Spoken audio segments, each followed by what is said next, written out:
Hi hello வணக்கம். இன்னைக்கு நம்ம அருண் ரவிச்சந்திரன் டைரக்ஷன்ல ஹரிபாஸ்கர், லாஸ்லியா, இளவரசன் சொல்லிட்டு ஏகப்பட்ட பேர் நடிச்சு வெளிவந்த படம் தான் மிஸ்டர் ஹவுஸ் கீப்பிங். இந்த படத்தினோட ஸ்டோரி பத்தி பாக்குறதுக்கு முன்னாடி நம்ம சேனல் நீங்க சப்ஸ்கிரைப் பண்ணி வச்சுக்கோங்க. அப்பதான் நான் போடுற வீடியோ உங்களுக்கு வந்து கிடைக்கும். காலேஜ் டேஸ்ல ரக்குடான பாயா இருக்கிற நம்ம ஹீரோயினி பார்த்து லவ் பண்றாரு 4 வருஷமா. அந்த ஹீரோயின் வந்து இவங்களை பிடிக்கிறதே இல்லை. அதனால தற்கொலை பண்ணிக்கிறதுக்கு ஒரு காலேஜினுடைய கட்டடத்து மேல ஏறாரு. ஏறிட்டு ஒரு சவால் விடுறாரு. என்னன்னா, இன்னும் 4 வருஷத்துல உன்னை விட ஒரு அழகான பெண்ணை, ஒரு வசதியான பெண்ணை நான் கல்யாணம் பண்ணி காட்டுவேன்.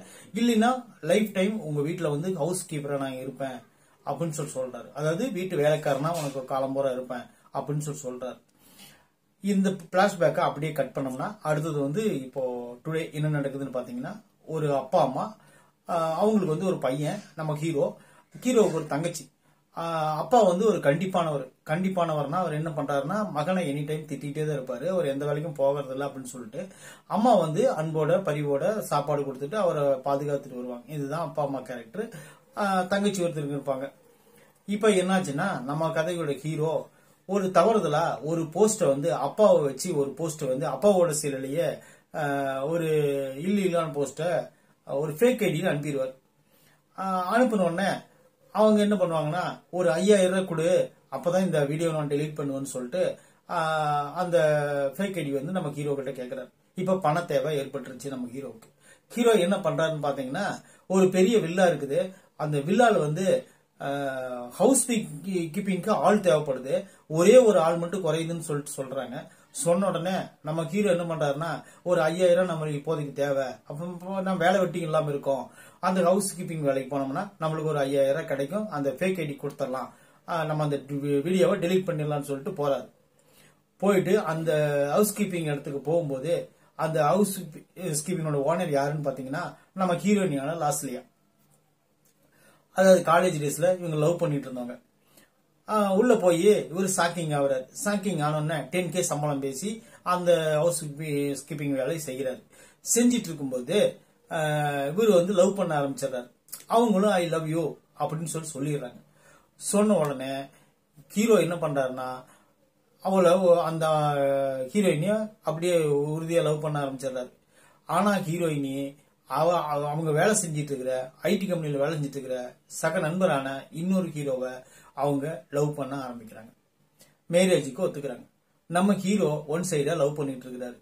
அப்புறம் நம்ம ஹீரோவுக்கு அந்த பொண்ணு நம்மள லவ் பண்ணல, வேற ஒரு ஆளதான் லவ் பண்றா அப்படின்னு சொல்லி தெரிஞ்சதுக்கு அப்புறம் இந்த படத்துல அப்படி என்னதான் நடந்துச்சு, கிளைமேக்ஸ்ல அவங்க நடுவில் ஒண்ணு சேர்ந்தாங்களா, இல்ல கமிட்டட் ஆகாத அந்த ஐடி கம்பெனியில் வேலை செய்யற அந்த பையனை அந்த பொண்ணு கட்டிச்சா, இத்தனை கேள்விகளுக்கும் விடை சொல்றதுதான் இந்த மிஸ்டர் ஹவுஸ் கீப்பிங். இந்த படம் ரொம்ப நாளைக்கு அப்புறம் ஒரு லவ் ஸ்டோரியை எடுத்து நல்லா நீட்டா ப்ராப்பரா பண்ணிருக்கிறாங்கன்னு தான் நம்ம சொல்லணும்.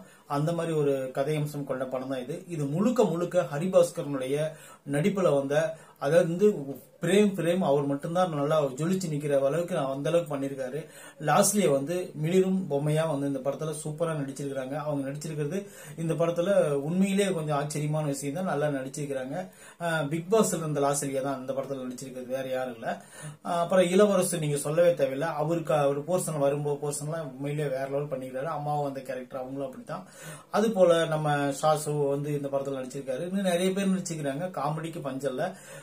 ஃபர்ஸ்ட் ஹாப் வந்து நல்ல விறுவிறுப்பா சொல்லிட்டாங்க. என்ன விறுவிறுப்பா சொல்லிட்டாங்கன்னா, அந்த லவ் டேஸ்ல அந்த பந்தயம் கட்டுறது, ஹவுஸ் கீப்பிங்கா போறது, அதுக்கப்புறம் அவமானப்படுத்துறது அப்படின்னு சொல்லிட்டு ஃபர்ஸ்ட் ஹாப் ஃபுல்லாவே தன்னை லவ் பண்ணல அந்த பொண்ணு அப்படின்னு தெரிஞ்சதுக்கு அப்புறம் நடக்கக்கூடிய விஷயங்கள் வரைக்கும் இவங்க வந்து நல்ல சுறுசுறுப்பாகவும் விறுவிறுப்பாகவும் எடுத்து வச்சுட்டு, அந்த லவ் பண்ணல அப்படின்னு தெரிஞ்சதுக்கு அப்புறம் போய் அந்த பொண்ணு மறுபடியும் டார்ச்சர் பண்ணி என்ன லவ் பண்ணணும் அப்படின்னு சொல்றதெல்லாம் ஏற்கனவே நம்ம பார்த்து நிறைய படங்கள்ல பார்த்த விஷயம் இந்த படத்துலயும் வருது. கிரிஞ்சா எடுத்து வச்சுட்டாங்களோ அப்படின்னு சொல்லி கொஞ்சம் யோசிக்க தோணுது.